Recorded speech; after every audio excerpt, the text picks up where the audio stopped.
안녕하세요. 반갑습니다. 오늘은 Next.js 튜토리얼을 진행하도록 하겠습니다.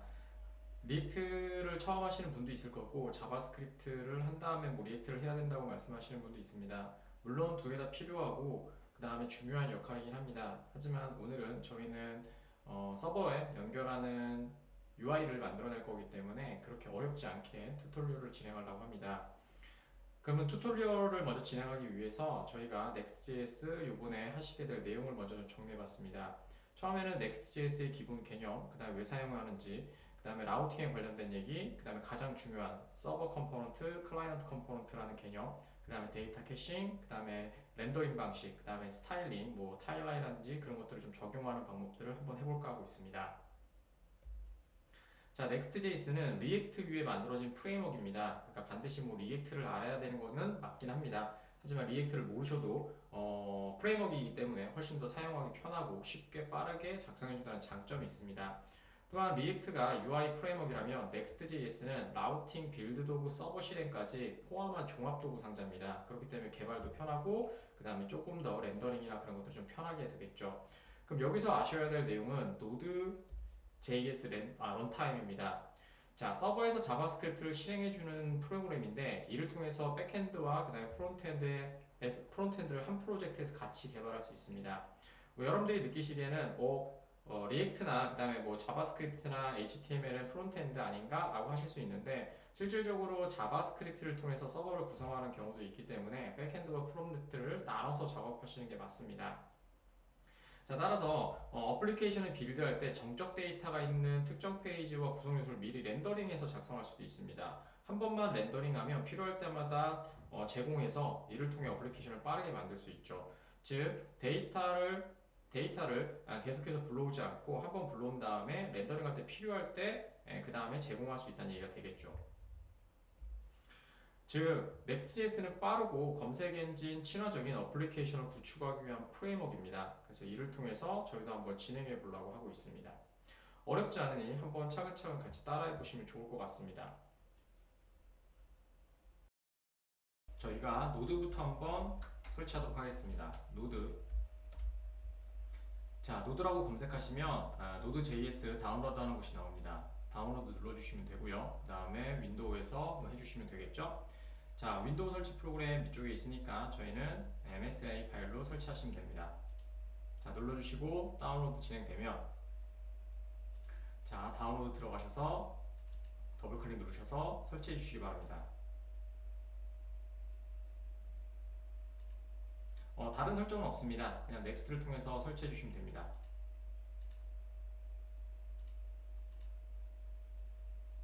자, 설치가 진행되고 있고요.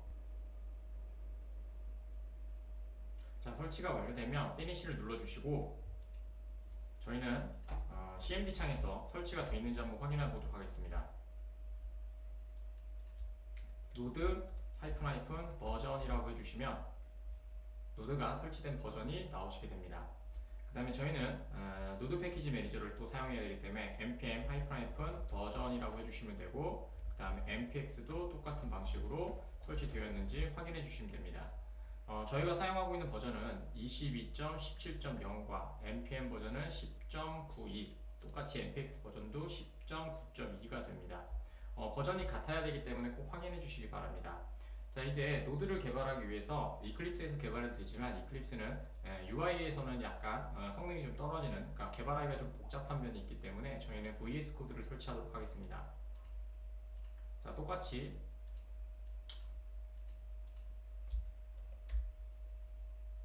VS 코드를 검색해 주시고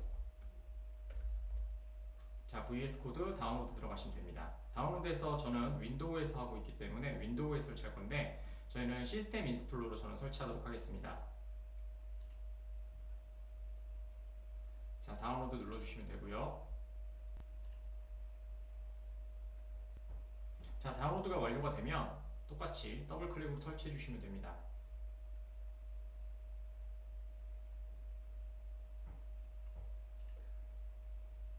자, 동의합니다 눌러주시고 넥스트, 그 다음에 넥스트 해주시면 되고 그 다음에 시작 폴더 그냥 냅두도록 하겠습니다. 넥스트 누르시면 되고요.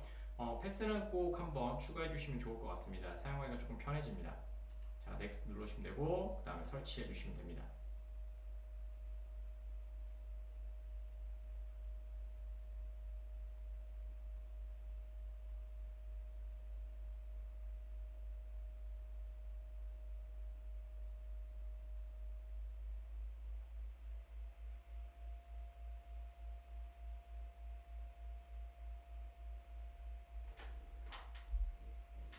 자, 그러면 저희 비주얼 스튜디오 코드를 한번 시작하도록 하겠습니다.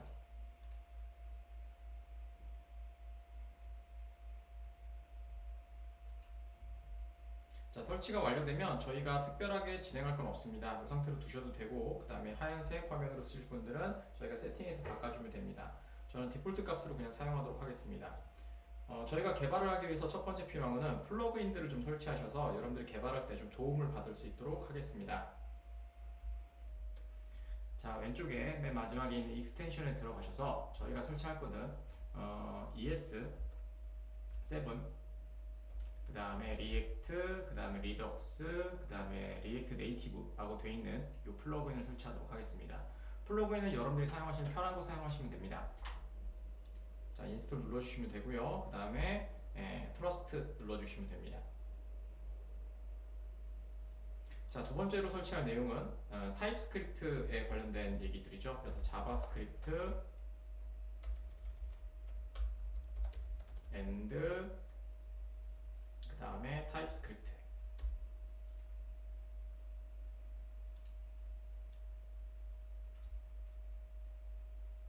오타가 났네요. 자바스크립트 and 타입스크립트 클리오 설치하도록 하겠습니다.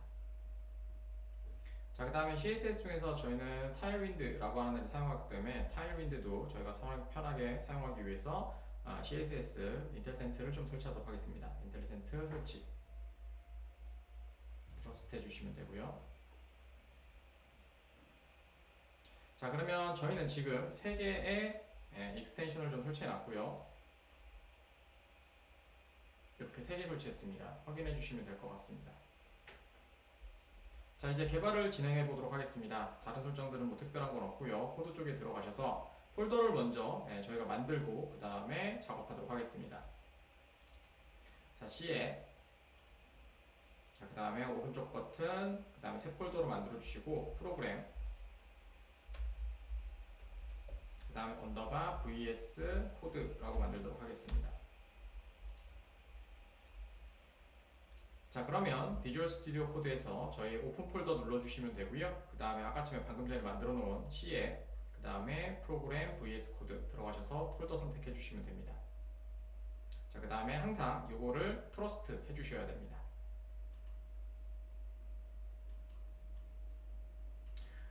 자, 설치 한번 해보도록 하겠습니다. 저희가 프로그램을 만들 때 자동으로 아키텍처가 만들어지기 때문에 프로젝트를 생성해 보도록 하겠습니다. 프로젝트를 만들 때는 next create next app으로 만들어 주시면 됩니다.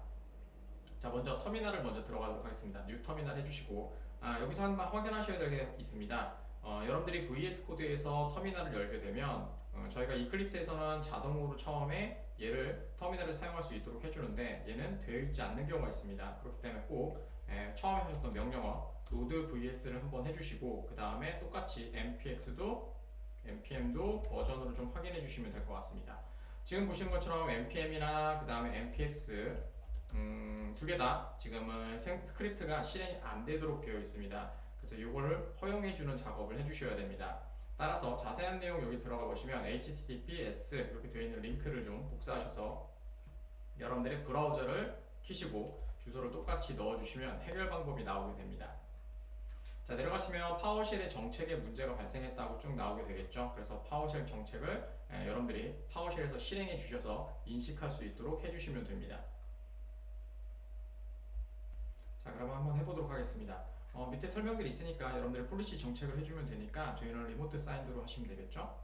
자, 그래서 스코프까지 저희가 작성하시면 되니까 여기 밑에 보시면 맨 마지막에 있는 예시 실행 정책 변경, UIG 변경해서 사용하시면 됩니다. 그래서 밑에 있는 set, 그 다음에 execution policy, 그 다음에 execution policy, 그 다음에 remote signed, 그 다음에 scope, current user 복사하시면 됩니다. 그 다음에 저희가 파워쉘을 하나 열어주시고요. 파워쉘을 여실 때는 관리자 권한으로 한번 열어주시기 바랍니다. 자, 그 다음에 방금 전에 여기 복사하셨던 이 내용을 그대로 붙여넣으시면 됩니다. 그 다음에 엔터 쳐주시면 됩니다. 자, 그 다음에 실행규칙 변경 예라고 해주시면 되겠죠. 그 다음에 yes 눌러주시면 되고 엔터. 자, 그럼 실행규칙이 변경된 걸 확인하실 수 있고요. 자, 그 다음에 VS 코드를 같이 들어오셔서 다시 한번 더 해보도록 하겠습니다. 자, 이제 npm 마이너스 버전하면 npm이 실행되는 것을 보실 수가 있습니다. 자, 똑같이 npx도 한번 확인해 보시면 이렇게 실행이 돼서 여러분들이 명령어가 작동되는 것을 보실 수가 있습니다. 꼭 반드시 한번 확인해 주시면 좋을 것 같습니다.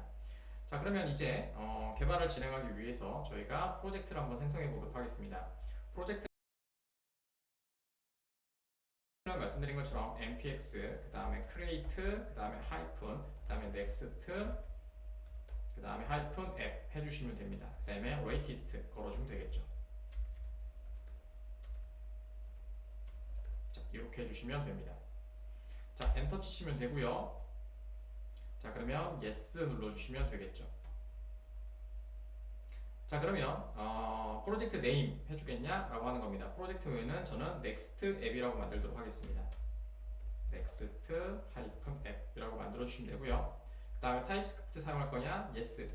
그 다음에 ESINT 뭐 필요하시면 사용하시면 됩니다. 저도 그냥 사용하도록 하겠습니다. yes. 그 다음에 타일윈드 CSS 저희 사용할 거니까 yes. 그 다음에 src 디렉토리 아닙니다. no 하시면 될 것 같고, 그 다음에 mrouter 사용할 겁니다. 그 다음에 터보팩 사용하십니다. 터보팩은 그냥 빠르게 패키징하기 사용하는 거니까 뭐 중요한 내용은 아니라고 지금 생각이 듭니다. 그 다음에 뭐 디폴트 사용할 거냐? no. 이렇게 사용하시면 여러분들이 설정하셨던 아이들을 가지고 이렇게 프로젝트를 구성하게 됩니다.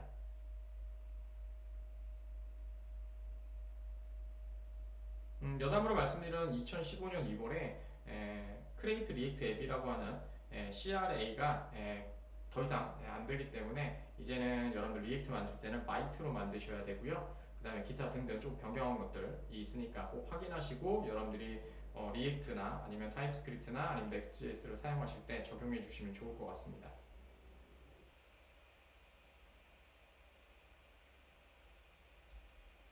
자, 완료가 되었고요. 자, 그 다음에 한번 처음에 완료가 되면 이와 같은 형식으로 앱이라고 하는 부분과 그 다음에 퍼블릭, 그 다음에 노드들이 만들어지겠죠. 자, 이걸 가지고 한번 실행을 한번 시켜보고 그 다음에 또 진행해 보도록 하겠습니다. 자, 완료가 되셨으면 저희는 이제 실행을 한번 해보도록 하겠습니다. 기본 화면은 보고 진행을 하는 게 편하기 때문에 자, npm 들어가셔서 작업해야 됩니다. cd 그 다음에 next 탭 눌러주시면 next 앱이라고 해서 폴더를 들어가게 되실 거고요. 자, 그 다음에 실행은 개발이 아니고 저희는 테스트이기 때문에 npm 그 다음에 run dev를 해주시면 되겠죠. 나중에 실행시킬 때는 빌드를 하신 후에 그 다음에 스타트 해주시면 됩니다. 엔터 해주시면 저희가 필요한 아이들이 만들어져서 패키징되기 시작을 하겠죠. 물론 웹팩이나 그런 것들도 공부하시면 좋긴 한데 기본적으로 프레임워크를 사용하기 때문에 그런 이론들은 필요하실 때 추가적으로 공부하시면 될 것 같고, 지금은 실행시키고 그 다음에 구성하는 방법을 먼저 학습하시면 다음에 공부하실 때 조금 더 편해지실 것 같습니다. 자, 실행이 되고 있으면 이렇게 허용할 거냐 라고 나오시게 됩니다. 허용 눌러주시면 되고요. 자, 그럼 주소가 하나 나오시게 될 겁니다. 시작은 되었고 주소가 나왔기 때문에 주소를 복사하셔도 되고 아니면 컨트롤 누른 상태에서 눌러주시면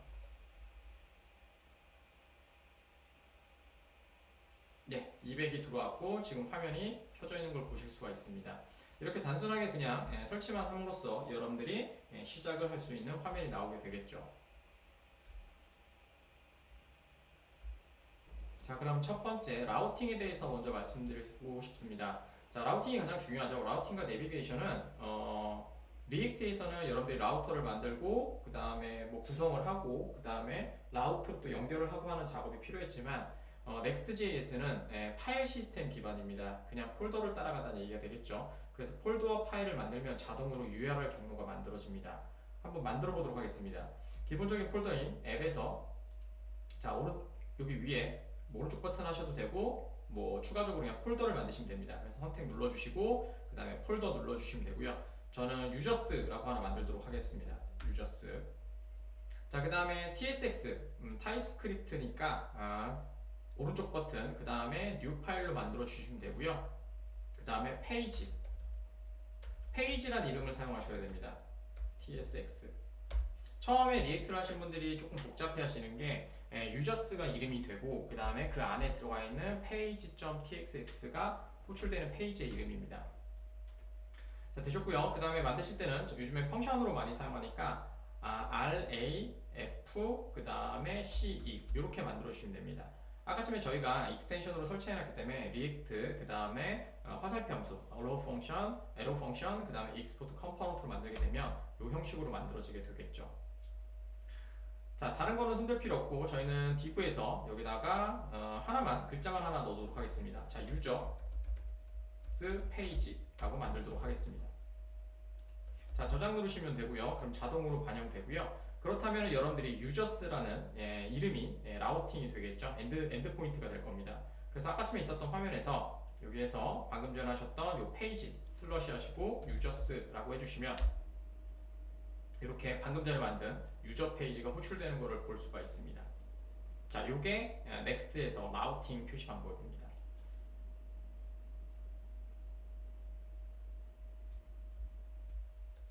만약에 하위 폴더에다가 또 만들게 되면 이런 식으로 되겠죠.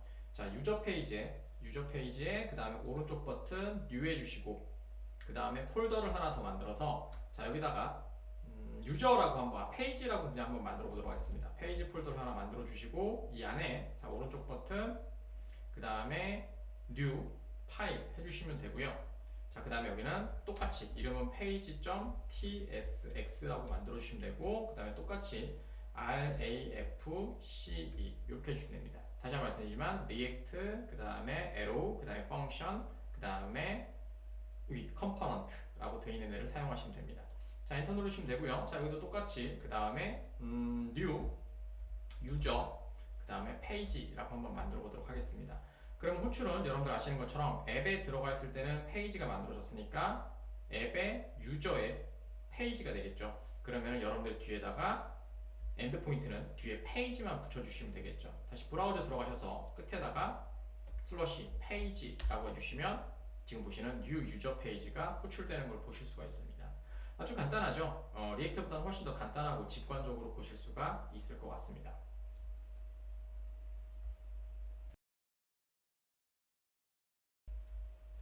자, 그럼 이번에는 내비게이션을 한번 구현해 보도록 하겠습니다. 자, 먼저 내비게이션을 구현하기 위해서 저기 넥스트 앱에 그 다음에 앱 폴더에 있는 페이지 여기 있죠? 자, 여기에서 한번 확인해 보도록 하겠습니다. 홈이라고 되어 있는 아이로 되어 있고요. 자, 그럼 밑에 있는 div를 다 지워 보도록 하겠습니다. 자, div를 싹 지워 주시고 자, 그 다음에 리액트는 구성되어 있는 아이가 없으면 안 되기 때문에 div를 하나 만들어 주시면 오류는 사라질 거고요. 그 다음에 첫 페이지를 다시 한번 확인해 보시면 저희가 설정해 놓은 기본 페이지를 삭제했기 때문에 아무것도 안 나오는 페이지로 되게 될 겁니다. 자, 여기다가 자, H1으로 그 다음에 hello, next, 그 다음에 JS world라고 하나 만들도록 하죠. 자, 그 다음에 엔터 치시고 앵커 태그로 한번 만들어 보도록 하겠습니다. 자, 여기는 users라고 해서 users를 호출하는 애를 하나 만들 거고요. 자, 여기다가는 href로 한번 호출해 보도록 하겠습니다. 점/, 그 다음에 users. 자, 이렇게 하시면 상대 경로로 해서 현재 갖고 있는 프로젝트 이름을 따라가게 되겠죠. 자, 처음에 보여드릴 얘기는 앵커 태그입니다. 앵커 태그를 여러분들이 리액트에서 많이 사용하지 않는 이유는 앵커 태그는 전체 페이지를 새로 고침하기 때문입니다. 그래서 따라서 여러분들이 만드실 때 전체 페이지가 로드되는 환경을 갖고 있는다면 상관이 없지만 계속해서 렌더링이 발생하기 때문에 문제가 크게 발생할 수가 있습니다. 자, 그러면 브라우저에서 자, 개발자 도구를 먼저 들어가시고요. 자, 그 다음에 여기서 네트워크를 들어가도록 하겠습니다. 자, 네트워크를 들어오시고 자, 첫 페이지를 한번 호출해 보도록 하고요. 자, 그 다음에 지금 보시는 것처럼 앵커 태그가 들어가 있는 걸 확인하실 수 있고요. 자, 지금 보시면 그 필요한 소스들이 모두 렌더링 됐죠. 자, 앵커 태그를 한번 눌러보도록 하겠습니다. 자, 그러면 똑같이 값들이 웹팩도 불러지고 모든 소스들이 다 불러오는 걸 확인하실 수가 있습니다. 자, 그러면 지금 앵커 태그를 링크로 한번 바꿔보도록 하겠습니다. 자, 내려가시고 아까쯤에 있었던 링크로 얘를,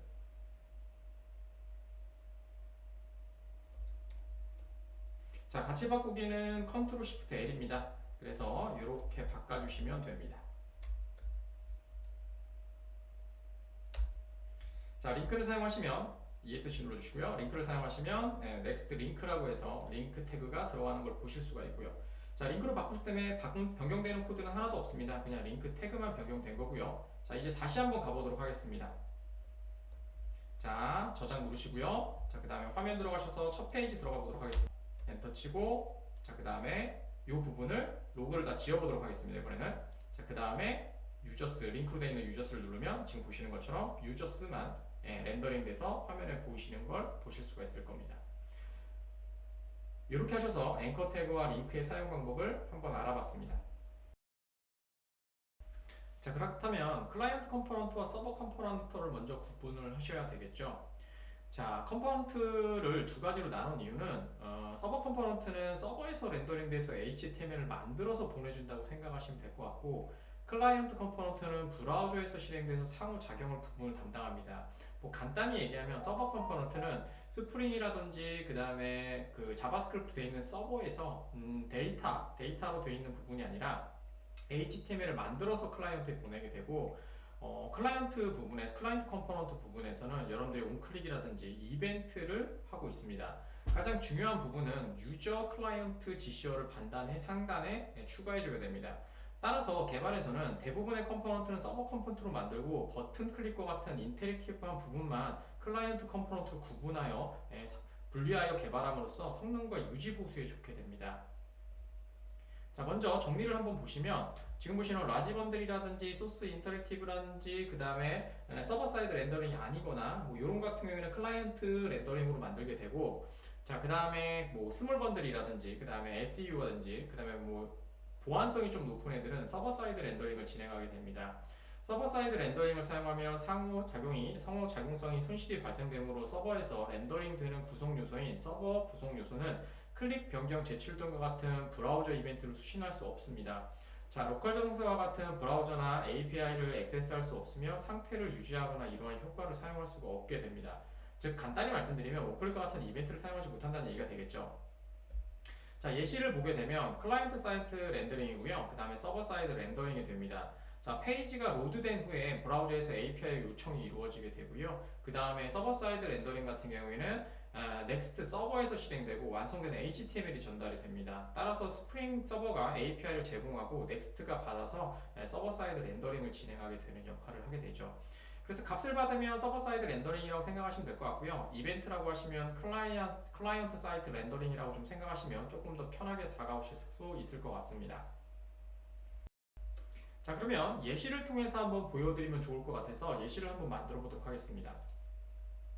자, 저희가 갖고 있는 앱의 페이지가 있고요. 그 다음에 앱 안에 컴포넌트라고 하는 폴더를 하나 만들도록 하겠습니다. 그래서 앱에서 오른쪽 버튼 뉴 폴더, 그 다음에 컴포넌트,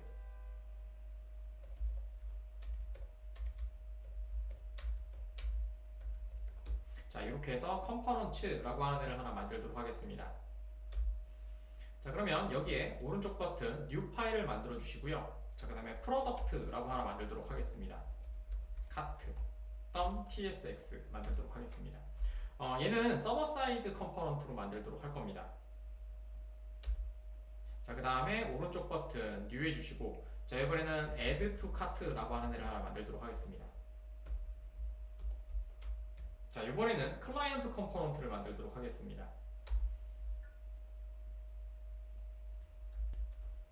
자, 말씀드린 것처럼 페이지는 저희가 서버 컴포넌트,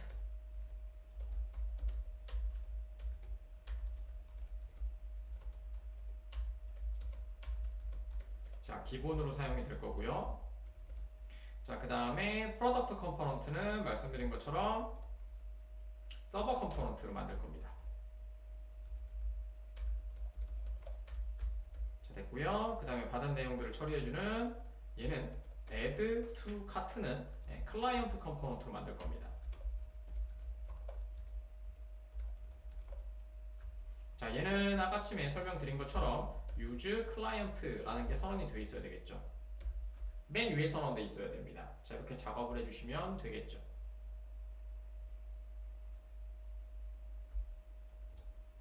자, 그럼 한번 작성해 보도록 하겠습니다. 자, 첫 번째 저희가 앱의 페이지에 있는 애를 한번 작성을 한번 해보도록 하겠습니다. 앱의 페이지에 있는 아이입니다. 자, 홈으로 돼 있는 아이고요. 자, 여기서 작업을 한번 해보도록 하겠습니다. 아래쪽을 좀 지워주시면 될 것 같고요. 자, 메인이라고 만들도록 하겠습니다. 다시 한번 작성하도록 할게요. 자, 내려가셔서 H1으로 먼저 글자를 하나 좀 올려놓도록 하죠. 아까처럼 똑같이 작성을 하도록 하겠습니다. hello, 그 다음에 next.js world. 자, 이렇게 하나 해주시고요. 그 다음에 뭐 링크도 필요하시면 두시면 되는데 저는 필요 없으니까 지금 보시는 프로덕트 카를 연결하도록 하겠습니다. 프로덕트 카트를 만들면 여러분들이 자동 완성이 되어야 되지만 안 되시는 경우가 있을 겁니다. 이런 실수를 꽤 많이 하셔도 저도 이렇게 작성해 보고 있는데요. 여러분들이 만드시는 컴포넌트는 여러분들 구성이 되어 있어야 됩니다. 자, 지금 보시면 이렇게 하시면 자동 완성이 안 되실 겁니다. 하지만 자, 프로덕트 카트에 들어가셔서 저희가 컴포넌트를 작성해 주도록 하죠. C, 그 다음에 F, 그 다음에 CE 이렇게 해주시면 되겠죠. 자, 엔터 치시면 이제 컴포넌트가 완성이 됐고요. 그 다음에 페이지 txs에 들어가셔서 프로덕트라고 검색을 해보십시오. 자, 그러면 프로덕트 카트가 자동으로 컴포넌트가 구성돼서 임포트 되시는 걸 보실 수가 있을 겁니다. 자, 점 슬러시만 해줘서 저희가 링크만 연결해 주시면 될 것 같고요. 자, 그러면 저희가 한번 확인해 보도록 하죠. 똑같이 터미널이 멈추려 있는 분들은 들어가셔서 작업해 주시면 되니까 cd next 탭 눌러주시면 될 것 같고 npm run dev. 자, 그러면 실행이 됐고요. 그 다음에 저희가 실행시킨 화면을 한번 보시면 이렇게 첫 번째 페이지가 나오시는 걸 보실 수가 있고 컴포넌트가 들어가 있지만 지금 컴포넌트에 아무것도 안 썼으니까 뭐 빈 거로 보이게 되겠죠. 자, 그럼 프로덕트 카트 txx 지금은 클라이언트로 한번 만들어 보도록 하겠습니다. 클라이언트는 이벤트가 있어야 되는 이벤트로 되어 있는 애들이라고 편하게 생각하시면 됩니다. 그래서 버튼이라고 하나 만들어 주시고요. 자, 그 다음에 여기에 버튼이라고 만들어 주시고 여기다가 온클릭 이벤트를 하나 만들어 주도록 하겠습니다. 온클릭이고요. 그 다음에 바로 화살표 함수로 만들어 주도록 하고요. 그 다음에 콘솔로 그냥 찍는 걸로 한번 만들어 보도록 하겠습니다. 자, 해주시면 될 것 같습니다. 자, 그 다음에 아무 글자나 넣도록 하죠. 클릭이라고 하나 넣을까요? 클릭이라고 하면 될 것 같고 글자는 add to cart 좋습니다. 자, 이렇게 하나 만들어 보도록 하겠습니다. 자, 그 다음에 화면에서 자 보시면 이렇게 지금 보시는 것처럼 프로덕트 카트가 이상하게 컴포넌트 오류가 발생하죠. 자, 그럼 보시면부터 이벤트 핸들러가 있다면 지금 아까처럼 이벤트 핸들러를 저희가 여기다 작성했지 않습니까? 온클릭으로. 그러면 뭐다? 얘는 클라이언트 컴포넌트가 되어야 된다 라는 얘기가 되겠죠. 그래서 방금 전에 말씀드린 것처럼 상단에다가 원커테이션 하시고 그 다음에 use, 그 다음에 클라이언트 라고 해주시면 클라이언트 컴포넌트가 되게 됩니다. 자, 그 다음 화면에서 보시면 이제 이렇게 add to cart라는 것이 보이게 될 거고요. 그 다음에 개발자 도구 들어가셔서 콘솔에다가 클릭 한번 눌러보시면 이렇게 클릭이라고 하는 우리가 만들었던 이벤트 콘솔이 찍히게 됩니다. 좋습니다. 자, 이제 저희가 조금 더 작성을 한번 해보도록 하겠습니다. 자, 내려가셔서 페이지에다가 프로덕트 만들어주고 그 다음에 이번에는 add cart를 연결해서 버튼의 이벤트는 add to cart에다 만들고 그 다음에 연결하는 방식을 한번 해보도록 하겠습니다. 그러니까 클라이언트 컴포넌트를 포함하고 있는 게 서버 클라이언트가 될 거니까 자, 그럼 add to cart에 그대로 똑같이 RAFCE 눌러주시고요. 자, 그 다음에 아까쯤에 있었던 이벤트 div를 그대로 갖고 오도록 하겠습니다. 이렇게 갖고 오도록 하죠. 버튼만 갖고 오셔서 잘라내셔서 add to cart에다가 넣어주시고요. 자, 그 다음에 add to cart는 클라이언트가 되어야 되니까 서버 클라이언트에 속할 거니까 원커테이션 하시고 use client 라고 해주시면 되겠죠.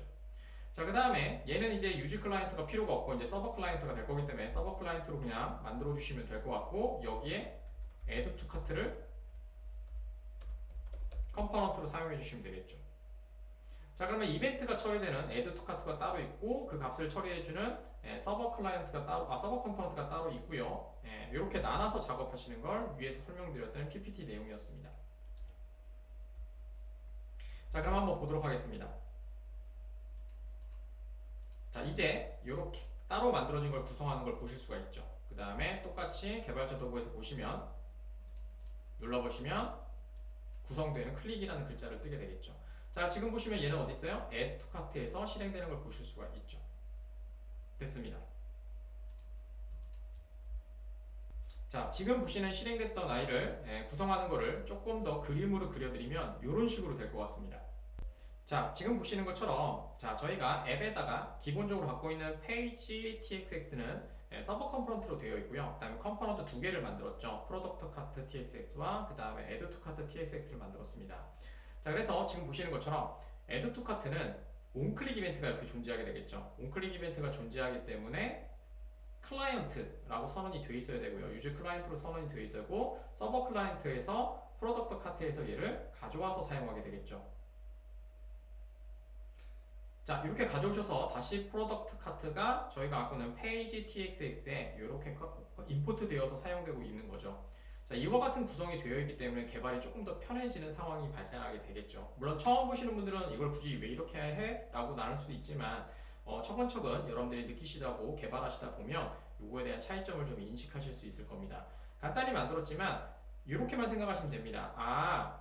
이벤트를 처리하는 거는 클라이언트로 만들면 되는 거고, 그 다음에 이벤트를 처리하는 애들은 서버로 만들면 된다 라고 생각하시면 조금 더 쉽게 이해가 가실 것 같습니다. 자, 이번에는 저희가 데이터, 그 다음에 패칭과 캐싱이라는 개념을 좀 생각해 보도록 하겠습니다. 저희가 원하는 거는 외부에서 API라죠. API에서 데이터를 갖고 와서 진행하는 거를 요청을 하죠. 그래서 패치 함수를 사용하는 걸 저희가 권장하고 있는데, 이유는 Next.js에서 패치 결과를 자동으로 파일 시스템 기반 캐시를 저장하기 때문이죠. 그래서 같은 데이터를 갖고 올 때 빠르게 응답해 줄 수 있는 상황이 되게 됩니다. 물론 캐시라고 하는 아이와 그 다음에 뭐 넥스트라고 하는 옵션도 추가적으로 제공해 주고 있기 때문이죠. 자, 그러면 저희가 서버는 지금 안 만들어져 있지만 저희가 그걸 사용할 건 아니니까 저희가 먼저 더미 데이터를 갖고 오는 애를 통해서 한번 만들어 보도록 하겠습니다. 자, 브라우저 들어가시고 더미 데이터 연습은 JSON 플레이스홀더에서 많이 하게 되죠. JSON 플레이스홀더 API에서 많이 하게 됩니다. 자, JSON 플레이스홀더 그 다음에 뭐 더미 데이터 갖고 오는 거니까 들어가시면 될 것 같고요. 그 다음에는 뭐 원하시는 거 갖고 오시면 됩니다. 요거 한번 호출해 볼까요? 자, 복사하셔서 그대로 브라우저에서 이렇게 요청해 주시면 이렇게 데이터를 갖고 오는 걸 보실 수가 있게 되겠죠. 뭐 그 다음에 뭐 유주 사용할 때는 뒤에 보시면 포스트 값 뭐 이런 것들 붙이면 된다고 하니까 뭐 눌러보시면 이렇게 포스트 값을 갖고 오게 되겠죠. 그럼 이 주소에서 저희가 사용해 주시면 될 것 같습니다. 자, 한번 만들어 보도록 하겠습니다. 저희 또 주소는 만들어져 있으니까 자, 한번 해보도록 하죠. 뭐 원하시는 거 하십시오. 포스트로 하셔도 되고 유저로 하셔도 되고, 만만한 유저로 할까요? 자, 유저로 하시면 유저 정보를 좀 갖고 오는 게 좀 많으니까 이걸로 한번 해보도록 하죠. VS 코드에 들어와서 서버 사이드 렌더링을 한번 작성해 보도록 하겠습니다. 자, 유저에 들어가셔서 페이지에 들어가시면 됩니다. 자, 안쪽에 있는 거는 지워주시면 될 것 같고요. 저희가 서버 사이드 렌더링을 통해서 아까 처음에 보셨던 JSON 플레이스 홀더를 호출해야 되기 때문에 컴포넌트를 아싱크로 만들도록 하겠습니다. 아싱크로 만들어 주시고, 그 다음에 저희가 사용할 주석을 좀 줄여드릴게요. 서버 사이드 렌더링을 하기 때문에 유즈 스테이트를 원래 사용했었죠. 유즈 스테이트 그 다음에 이펙트 훅이죠. 이펙트 훅을 저희는 예전에 사용했던 거고요. 훅이 없고 서버에 있으므로 번들이 더 작아집니다. 이런 효과를 좀 볼 수가 있죠. 그게 Next.js의 장점이기도 하고요. 타입스크립트 때문에 타입을 먼저 선언하도록 하겠습니다. 타입은 인터페이스로 저희가 선언을 하고요.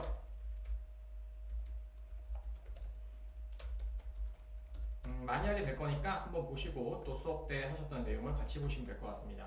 인터페이스는 유저를 갖고 오기 때문에 유저라는 클래스로 하나 선언해 주시고, 그 다음에 id는 넘버, 자, 그 다음에 name은 스트링으로 이렇게 타입을 미리 선언해 놓도록 하겠습니다. 자, 됐고요. 그 다음에 저희가 아까 전에 보셨던 JSON 플레이스홀더에서 갖고 와야 되기 때문에 패치를 통해서 갖고 오도록 하겠습니다. 패치를 통해 데이터를 받아온 후에 동작됨이겠죠. 따라서 await로 작성해야 됩니다.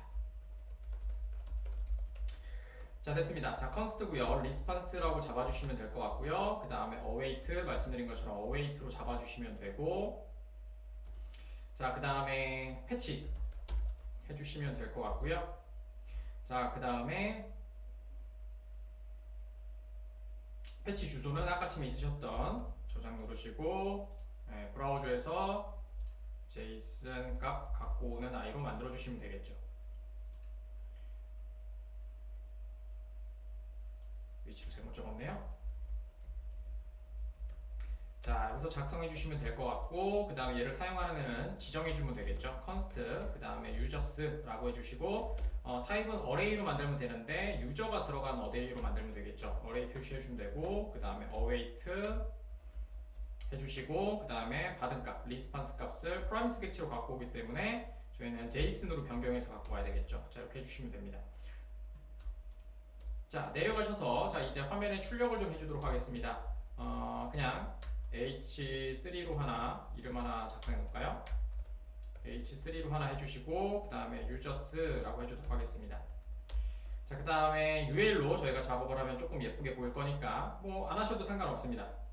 자, UL로 하나 작성해 주시면 될 것 같고, 그 다음에 값 갖고 와야 되니까 블레스로 해주시고, users.map으로 해주시면 되겠죠. 그 다음에 arrow 펑션 통해서 작업하면 되니까 유저라는 변수 하나 만들어 주시고, 화살표 하면서 작성해 주시고, 그 다음에 li로 태그 선언해 주시고, 그 다음에 키는 무조건 있어야 되니까 키 작성해 주시면 되겠죠. 키는 id로 그냥 만들도록 하겠습니다. 그래서 user.id라고 해주시면 되고, 안에 값은 똑같이 블레스로 user.name으로 해주시면 되겠죠. 좋습니다. 자, 그러면 저희가 users라고 하는 엔드포인트로 작성하시면 화면에 출력이 되겠죠. 자, 저장 누르시면 될 것 같고요. 브라우저 들어가셔서 자, users 호출해 보도록 하겠습니다. 자, 그러면 이와 같이 name이 호출되는 걸 보실 수가 있게 될 것 같습니다. 어렵지 않게 작성이 가능할 겁니다. 좀 이따가 저희가 이제 서버 사이드 호출할 때도 이런 식으로 계속 유저 부커 API를 이렇게 호출하게 되겠죠. 자, 이제 데이터를 갖고 왔다면 데이터를 이제 유지시키거나 이제 사용하는 방법에 따라서 조금 생각하셔야 될 게 캐싱이라는 부분입니다. 그래서 그 부분을 한번 또 작성 한번 해보도록 하겠습니다.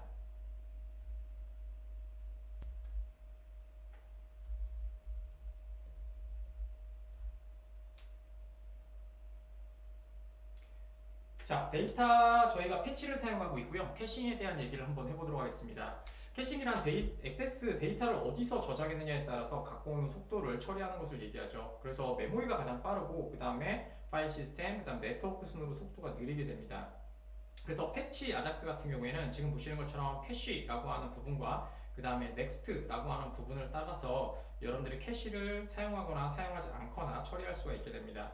뭐 예를 들어서 여러분들이 데이터를 계속해서 리플레시해서 갖고 와야 된다 라고 한다면 저희는 캐시를 사용하지 않는 게 좋고, 아니다 정적으로 있는 데이터인데 뭐 그렇게 많은 데이터가 바꿔되지 않는다 라고 하시면 여러분들이 지금 사용하는 넥스트를 통해서 뭐 10초마다 혹은 뭐 몇 초마다 해서 설정을 하셔서 갖고 오시면 된다는 얘기가 되겠죠. 자, 그렇다면 나오는 얘기는 이 얘기가 나옵니다. 동적 렌더링과 정적 렌더링이랑이 나오게 되겠죠. 자, 동적 렌더링은 아마 여러분들이 가장 많이 사용하셨던 방법일 겁니다. 그죠? 훅을 통해서 여러분들이 계속해서 유즈 스테이트에다 값을 쌓아서 처리하는 방법을 얘기하는 거죠. 그래서 동적 렌더링은 HTML이 생성되고 그 다음 데이터가 자주 바뀌는 페이지에 적합하고요. 그 다음에 정적 렌더링은 거꾸로 뭐 값이 많이 바뀌지 않는 내용들을 얘기하는 거죠. 그래서 저희가 확인하는 방법은 저희가 하고 나서 지금은 npm run dev를 통해서 테스트로 사용하고 있는데, npm run 빌드를 통해서 여러분들이 정적 페이지냐 아니면 동적 페이지냐라는 것들을 확인하실 수가 있게 됩니다. 얘는 서버의 데이터도 관련이 있지만 여러분들이 뿌려지는 데이터 렌더링의 속도도 차이가 있기 때문에 반드시 좀 확인하시고 진행하시면 좋을 것 같습니다. 자, 저희가 소스 부분에 오셔가지고 데이터를 좀 더 작성해 보도록 하겠습니다. 첫 번째는 동적 렌더링을 작성하는 방법을 한번 해보도록 하겠습니다. 저희가 데이터가 조금 모자르니까 이메일을 하나 추가하도록 하죠. 스트링이라고 좀 해주시면 될 것 같고요. 자, 그 다음에 출력도 여기에 유저 네임에 슬러시 해주시고 유저 그 다음에 점 이메일 저희가 타입이 있으니까 이제 사용할 수가 있겠죠. 이메일이라고 해주시면 될 것 같습니다. 자, 저희가 동적 렌더링과 정적 렌더링이 바뀌는 걸 봐야기 때문에 시간을 하나 좀 만들도록 하겠습니다. div 해주시고 이번에는 현재 시간이라고 되겠죠. 자, 그래서 new date로 만들어 주시면 될 것 같고, 자, 그 다음에 to, 그 다음에 to, 그 다음에 locale, 그 다음에 저희가 데이터 스트링, 타임 스트링으로 해야 되겠죠. 그래서 local 타임 스트링 이렇게 해주시면 되겠죠. 그러면은 만약에 정적이거나 동적이거나 차이에 따라서 뭐 10초에 한 번씩 뭐 데이터 저 날짜가 변경된다든지 아니면 F4를 누를 때마다 1초에 한 번씩 바뀌거나 뭐 이런 식의 환경들을 보실 수가 있겠죠. 첫 번째는 동적 렌더링으로 한번 작성해 보도록 하겠습니다. 저희가 리스폰스 뒤에 있는 데이터 들어가셔서 옵션을 추가해 주면 된다고 했기 때문에 자, 밑에 내려가셔서 여기다가 엔터 치시고 자, 그 다음에 점 해주신 후에 여기다가 블레스 아까 처음에 가르쳐드린 것처럼 캐시라고 적어주시면 되겠죠. 자, 첫 번째는 캐시가 없는 상태 동적 렌더링을 하겠습니다. SSR이라고 하죠. 그래서 no, 그 다음에 하이픈, 그 다음에 store. 자, 이렇게 작성해 주시면 되고요. 그 다음에 추가적으로 뒤에 작성했지만 다음에는 next라고 해서 한번 작성을 하면 되겠죠. 자, 이렇게 작성하신 후에 저희가 계속해서 리플레시 되는 걸 한번 확인해 보도록 하겠습니다. 자, 그러면 먼저 저희가 지금 진행되고 있는 터미널에서 진행되고 있는 div 실행된 거를 끊어 주시면 될 것 같고요. 컨트롤 C로 종료시켜 주시면 됩니다. 자, 이제 한번 해보도록 하겠습니다. 자, npm run. 자, 빌드를 먼저 해주시면 되겠죠. 빌드. 자, 그러면 빌드가 돼서 패키징이 될 것이고요.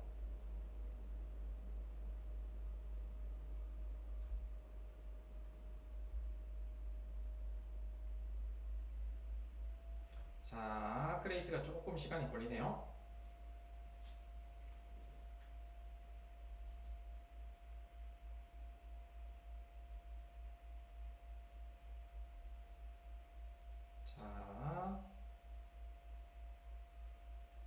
자, 빌드하는 도중에는 소스를 테스트하기 때문에 소스가 사용되지 않는 소스나 그런 것들이 있으면 조금 여러분들 빌드할 때 안 되게 되겠죠.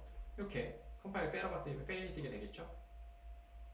자, 한번 뭐 필요한 것들을 고쳐주시면 되겠죠. 앱의 페이지에 들어가시면 된다고 했고요. 그 다음에 지금 사용되지 않는 요거 두 개 링크, 요게 문제가 되겠네요. 자, 지워주시면 됩니다. 컨트롤 X로 지워주시고 저장 누르신 후에 다시 npm run 빌드를 해주시면 되겠죠. 물론 오류를 제거하는 방법도 있습니다. 하지만 저 에러들은 저희가 배포할 때 필요 없는 아이들이기 때문에 지워주시고 작업을 하시는 게 훨씬 더 낫죠. 배포니까요. 자, 이제 체킹하고 있고요. 그 다음에 데이터 제대로 들어와서 이제 스태틱이나 이런 것들을 확인하실 수 있게 되겠죠.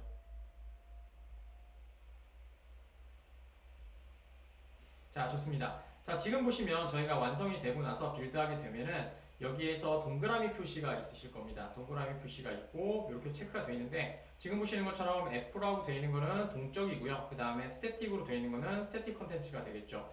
자, 지금 보시는 저희 유저라고 하는 곳에 보면 페이지 지금 요거 수정한 거죠.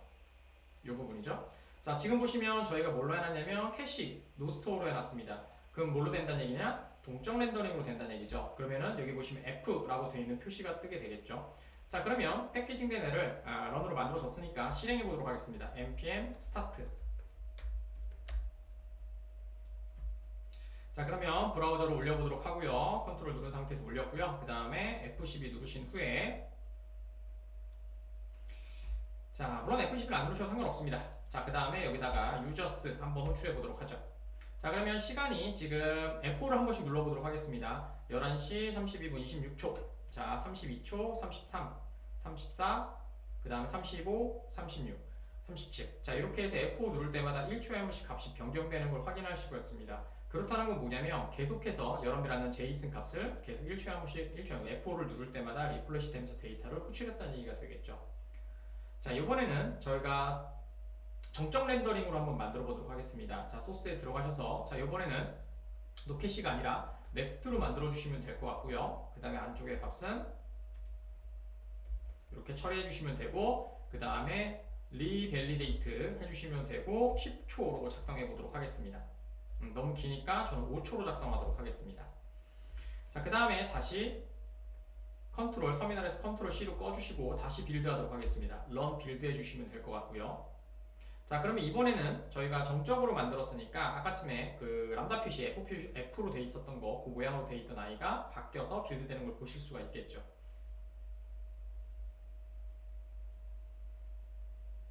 자, 완료가 됐고요. 자, 지금 보시면은 아까쯤에는 F라고 표시가 돼 있었죠. 위에 좀 콘솔을 볼까요? 자, 위에 보시면 이렇게 동적으로 되어 있지만 지금은 이제 스태틱으로 되어 있으면서 정적으로 바뀐 걸 보실 수가 있습니다. 자, 그렇다는 건 저희가 여기에 넥스트하고 그 다음에 리얼 밸리데이트를 5초로 해놨으니까 5초에 한 번씩 바뀐다는 얘기가 되겠죠. 다시 브라우저 올라가셔서 엔터 치시면 자, 아이고 런을 안 했군요. 죄송합니다. 자, npm 스타트를 했고요. 다시 브라우저 올려주도록 하겠습니다. 자, 그 다음에 엔터 치시면 아이고 죄송합니다. users. 자, 됐고요. 지금은 11시 33분 35초 이렇게 돼 있죠. 자, F5를 계속 눌러도 F8로 계속 눌러도 지금 바뀌지 않다가 35초, 지금 24초죠. 자, 그럼 5초 후에 다시 29로 변경되는 걸 보실 수가 있죠. 그 사이에는 리플레이시를 아무리 눌러도 데이터를 가져오지 않다가 5초에 한 번씩 갖고 오는 형태가 되게 되겠죠. 이와 같이 정적 렌더링을 보여드릴 수 있을 것 같습니다. 여러분들이 개발을 하시게 되면 동적 렌더링이냐 전적 렌더링이냐 사용자 입장에서는 뭐 그렇게 특별한 문제는 없지만 여러분들이 렌더링 속도와 그 다음에 캐싱을 통해서 여러분들이 사용하는 방식은 조금 학습과 그 다음에 아키텍처 구성 때 조금 판단을 해주시면 좋을 것 같습니다. 자, 여기까지 하셔서 여러분들이 성능 최적화와 그 다음에 렌더링에 관련된 얘기를 조금 해봤습니다. 자, 그러면 이번에는 CSS 적용하는 방법을 간단히 좀 보여드리도록 하겠습니다. 대부분의 CSS는 글로벌 CSS에 적용하시면 모든 곳에 적용이 되게 되죠. 글로벌 CSS는 전체 앱에서 적용되는 기본 스타일을 정의합니다. 뭐 예를 들어서 바디 색이라든지 기본 폰트 등을 적용하면 좋습니다. 하지만 각각의 컴포넌트들을 적용하기에는 여기다 하는 건 되게 어렵습니다. 왜냐면 관리가 어렵기 때문이죠. 따로따로 적용이 돼야 될 것들을 한꺼번에 적용이 되다 보니까 각각의 애들을 또다시 정의하는 문제가 생깁니다. 그래서 가장 좋은 방법은 CSS 모듈이 가장 흔할 것 같고요. 그 다음에 타일윈드를 사용하거나 아니면 타일윈드의 테마를 사용하는 경우도 많습니다. 자, 먼저 글로벌을 사용하지 않고 CSS 모듈을 사용하는 방법을 한번 보여드리도록 하겠습니다. 자, 컴포넌트, 저희 앱의 컴포넌트에 들어가시면 될 것 같고요. 컴포넌트의 오른쪽 버튼 뉴 파일로 만들어 주시면 될 거예요. 저희는 프로덕트 카트에만 적용을 해서 add to cart라고 하는 데를 한번 적용해 보도록 하겠습니다. 프로덕트, 자, 프로덕트, 자, 그 다음에 카드 해주시면 될 것 같고요. 그 다음에 모듈로 만들 거니까 모듈이라고 해주신 다음에 CSS 이렇게 작성하시면 되겠죠. 자, 그 다음에 저희는 CSS 하나만 적용을 할 거기 때문에 카드 컨테이너 전체적으로 감싸는 애를 한번 만들어 보도록 하겠습니다. 컨테이너 해주시면 될 것 같네요. 자, 패딩 하나 잡아주시면 될 것 같고요. 패딩은 1REM으로 작성할 거고요. 그 다음에 제일 티가 많이 나는 볼더 하나 작성하도록 하죠. 볼더 작성하시면 될 것 같고 1픽셀에 그 다음에 솔리드에 그 다음에 샵 CCC로 회색을 좀 넣도록 하겠습니다. 그 다음에 글자 컬러도 좀 넣도록 하겠습니다. 컬러 넣어주시면 될 것 같고 저는 카데트 블루 요거 사용하도록 하겠습니다. 자, 일단 모듈이 만들어졌으면 모듈을 연결만 해주시면 굉장히 편하게 작성하실 수 있겠죠. 자, 인풋으로 하셔야 되겠죠. 인풋으로 들어가시고 그 다음에 이름은 대부분 스타일스라는 이름을 사용하는데 이 이름은 아무거나 사용하셔도 상관없습니다. 자, 그 다음에 점// 프로덕트 모듈 CSS를 연결해 주시면 됩니다. 적용하는 방법은 여러분들이 알고 있는 클래스 네임으로 해주시면 되겠죠. 클래스 네임으로 해주시면 될 것 같고 값이니까 블레스 작성하시고 스타일스에 점 하신 다음에 이름은 카드 컨테이너 이렇게 연결해 주시면 될 것 같습니다. 자, 그러면 실행을 한번 시키고 한번 해보도록 하겠습니다. 자, npm 그 다음에 run dev를 좀 하도록 하겠습니다. 아까쯤에 거는 좀 멈춰놨고요. 제가 안 들어갔네요. 죄송합니다. 자, npm run dev 자, 이렇게 해서 들어가시면 될 것 같고요.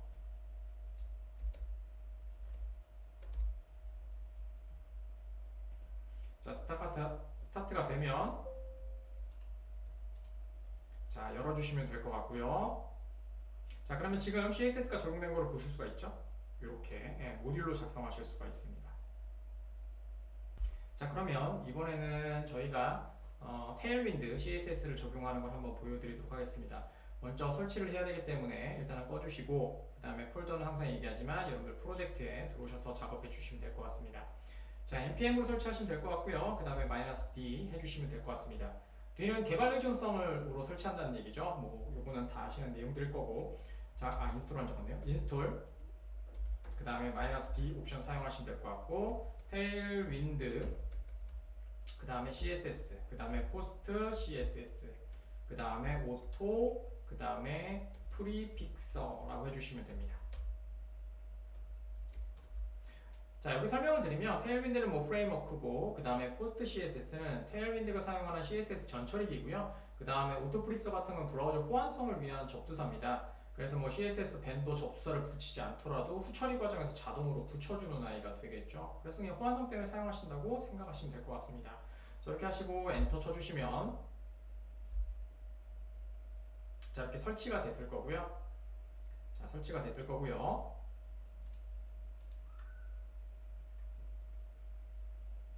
자, 그러면 여기 보시면 포스트 CSS가 완성된 거 보실 수가 있고요.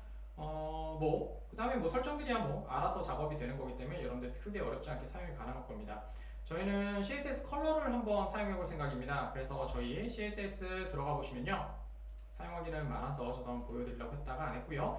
자, 도트 들어가시면 될 것 같고요. 그 다음에 여기에 찾아볼까요? 컬러만. 자, 컬러스 부분을 들어가시면 될 것 같고요. 그래서 컬러스는 이렇게 사용한다. 500이다. 200에 레드에 200 그럼 요 색이고요. 뭐 이런 식으로 적용되는 형태입니다. 자, 그래서 한번 적용해 보도록 하겠습니다. 자, 내려가셔서 저희 Add to Cart에 들어가셔서 저희가 하나를 더 만들까요? 뭐 그럽시다. 자, div에다가 div를 하나 더 만들어 주시고 여기에다가 안에다 만들어야죠. 죄송합니다. 자, 안에다가 div를 하나 더 만들어 주시고 영역 구분하고, 자, 이렇게 한번 해보도록 하겠습니다. 빨간색 50, 그 다음에 배경색 700 이라고 하나 뭐 그냥 작업해 주시고요. 그 다음에 글자색입니다.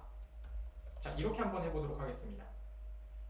자, 그러면 클래스, 아까 전에 클래스 네임으로 작성한다면 되면 됐고, 그 다음에 아까 전에 보신 것처럼 bg 하이픈 그 다음에 레드 그 다음에 50이라고 작성해 주시면 알아서 적용이 될 거고요. 그 다음에 한딱 띄시고 그 다음에 텍스트 그 다음에 하이픈 레드라고 해주시면 되겠죠. 그 다음에 700으로 해주도록 하겠습니다. 그 다음에 p 하이픈 그 다음에 펜딩이죠. 패딩. 자, 4 해주시면 될 것 같고, 그 다음에 라운드드. 자, 이렇게 하나 해주도록 하겠습니다. 라운드도 옵션을 좀 주시면 됩니다. 옵션들이 아까 전에 보셨던 도큐멘트에서 자세히 나와 있기 때문에 그 부분을 보시면 될 것 같고요. 자, 그 다음에 npm run dev로 한번 실행시켜 놓고 한번 보도록 하겠습니다.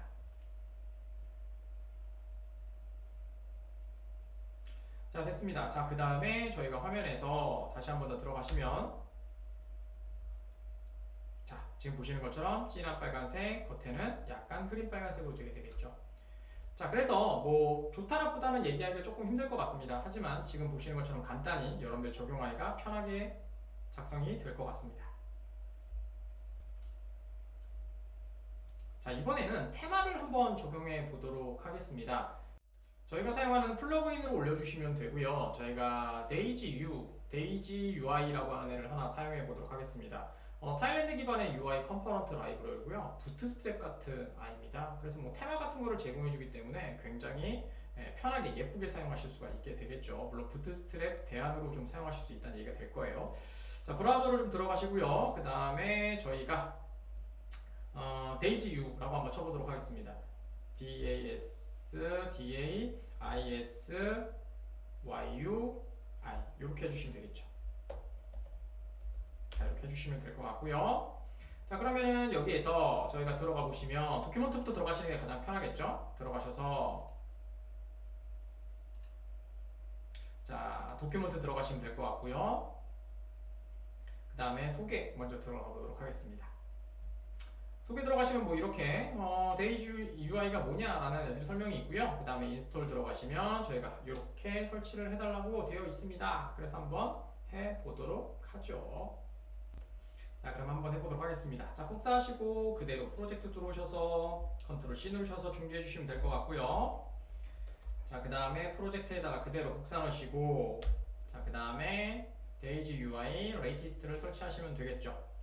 자, 그 다음에 사용하는 방법 말씀드린 것처럼 플러그인을 이렇게 올려주시면 되니까 테일윈드 CSS 밑에다가 플러그인 해주시고, 그 다음에 그대로 엔터 치시고, 그냥 쓰시면 되겠네요. 자, 이렇게 붙여넣으시면 되겠네요. 아이고, 목소리 전체를 갖고 왔네요. 자, 이렇게 하시면은 되겠네요.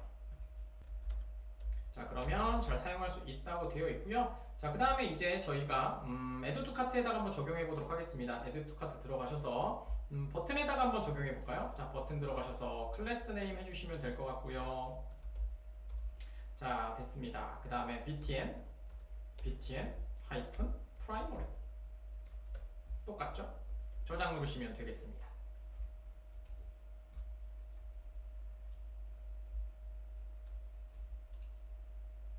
자, 그럼 한번 볼까요? 자, 올라가셔서 저희 거에 보신 다음에 F 누르시면 지금 보시는 것처럼 Add to Cart가 run DV를 돌아냈네요.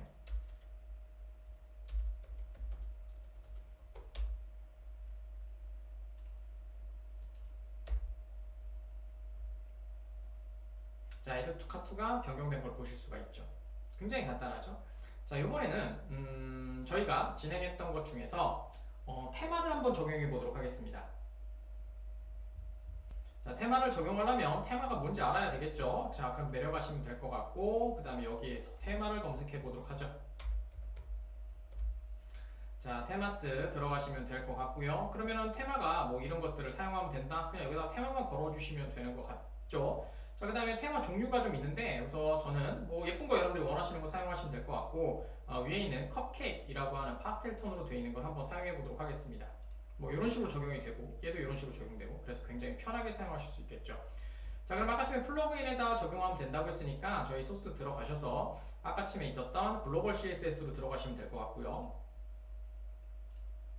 자, 그 다음에 여기 DayZUI 들어간 것 중에서 뒤에다가 블레스 표시를 해주시면 될 것 같고요. 자, 여기다가 테마 적용하도록 하겠습니다. THMES 해주시면 될 것 같고요. 그 다음에 컵케이크라고 적어주면 되겠죠. 자, 됐습니다. 이렇게 적용해 주시면 될 것 같네요. 자, 컵케이크 적용이 됐다면 저희는 어디다가 적용을 할 거냐면요, 레이아웃에다가 전체를 적용할 겁니다. 그래서 레이아웃 tsx 파일을 들어오시면 될 것 같고요. 밑에 쭉 내려가시다 보면 리턴 부분 있죠? 리턴 부분에다가 적용하면 전체가 적용될 거니까, 그래서 lang 옆에다가 데이터 테마 해주시면 되고요. 그 다음에 아까쯤에 적용했던 컵케이크를 불러주시면 됩니다. 이렇게 해주시면 되겠죠. 자, 됐습니다. 자, 이게 완료고요. 더 이상은 뭐 할 건 없습니다. 그래서 화면에서 보시면 저희가 이렇게 아까쯤에랑 모양이 좀 달라진 걸 보실 수 있죠. 컵케이크 모양으로. 자, 이렇게 해주시면 그 다음에 테마 뒤에 배경도 좀 바뀌었고요. 이렇게 적용해 주시면 저희가 테일윈드 CSS에 그 다음에 테마, 그 다음에 데이지라고 하는 DayZUI를 사용해서 좀 진행을 해봤습니다. 자, 그 다음에 하나 더 해볼까요? 그래도 이것만 하면 좀 티가 안 나니까. 자, 이번에는 게시판, 아까쯤에 그 테이블 있는 쪽에다가 한번 적용을 한번 해보도록 하겠습니다. 그래서 저희가 유저스에 그 다음에 페이지에 보시면 이렇게 데이터를 UL로 갖고 오는 부분이 하나 있을 겁니다. 이 부분을 테이블로 한번 변경해 보도록 하겠습니다. 자, UL은 그대로 둘 겁니다. 저희가 또 수업이기 때문에 소스 보시면서 하셔야 되기 때문에 두시고, 자, 테이블이라고 하는 태그를 하나 사용하시고, 자, 그 다음에 클래스 네임을 좀 잡아야 되겠죠? 클래스 네임 잡아주시고 테이블에 테이블, 그 다음에 하이픈 볼더드.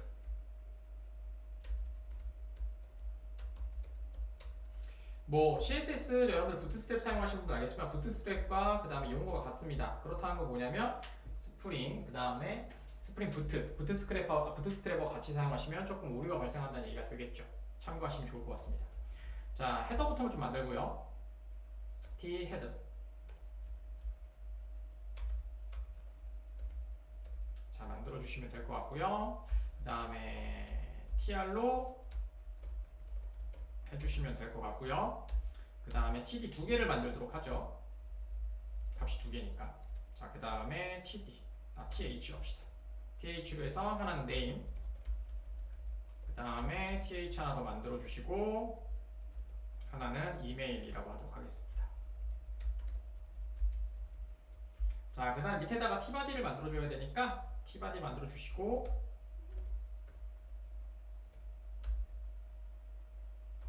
좋습니다. 자, 그 다음 값 넣어줘야 되니까 위에 거랑 똑같이 유저스에 자 맵으로 해주시면 될 것 같고요. 그 다음에 유저라는 변수 사용하시고, 그 다음에 에로 펑션 만들어 주시면 되고요. 자, 저는 tr로 만들 거니까 tr 태그 사용하시면 될 것 같고요. 그 다음에 키는 위에 있는 것처럼 유저 id로 사용하면 되겠죠. 키는 유저 id. 자, 이렇게 사용해 주시면 될 것 같고, 그 다음에 값을 넣어줘야 되니까 값은 td, th로 넣으면 되겠죠. 그래서 엔터 치시고 th 이렇게 해주시면 되겠죠. 그 다음에 달러 유저 점 name 해주시면 될 것 같고요. 그 다음에 하나 더 만들어서 th, 그 다음에 유저 점 email이라고 해주시면 되겠네요. 자, 좋습니다. 자, 이렇게 해주시면 저희 뭐 테마도 그냥 간접적으로 간단히 한번 작용하는 걸 해봤습니다. 물론 테마는 엄청나게 많습니다. 여러분들이 원하시는 거 도큐멘트에 찾아서 사용하시면 됩니다. 자, 그러면 저희가 올라가셔서 저희가 지금 요청하고 있는 거는 지금 보시는 것처럼 페이지입니다. 지금 보시면 유저스의 페이지이기 때문에 그대로 유저스라고 적어주시면 되겠죠. 자, 그러면 이렇게 테이블 모양이 만들어져서 부트스트랩처럼 사용이 가능하겠죠. 자, 너무 간단하지만 강의 시간이 너무 좀 짧아서 뭐 간단히 만들어서 좀 아쉽기는 하지만 그래도 여러분들이 충분히 사용하실 수 있는 내용까지는 진행을 하신 것 같고요. 그 다음에 여러분들 필요하신 부분은 도큐멘트를 보시거나 아니면 필요할 때마다 여러분들 적용해 주시면 쉽게 적용이 가능하실 거라 생각이 듭니다. 자, 여기까지 해서 Next.js, 그 다음에 뭐 스타일 적용하는 방법, 그 다음에 뭐 너무 간단하긴 하지만 튜토리얼을 완성을 좀 해봤습니다. 그 다음에도 저희가 수업을 진행할 때 북마커 API를 또 적용을 하고 북마커 UI를 만들어야 되기 때문에 그 부분에서도 필요한 부분은 차근차근 좀 진행하도록 하겠습니다. 오늘도 수고하셨습니다.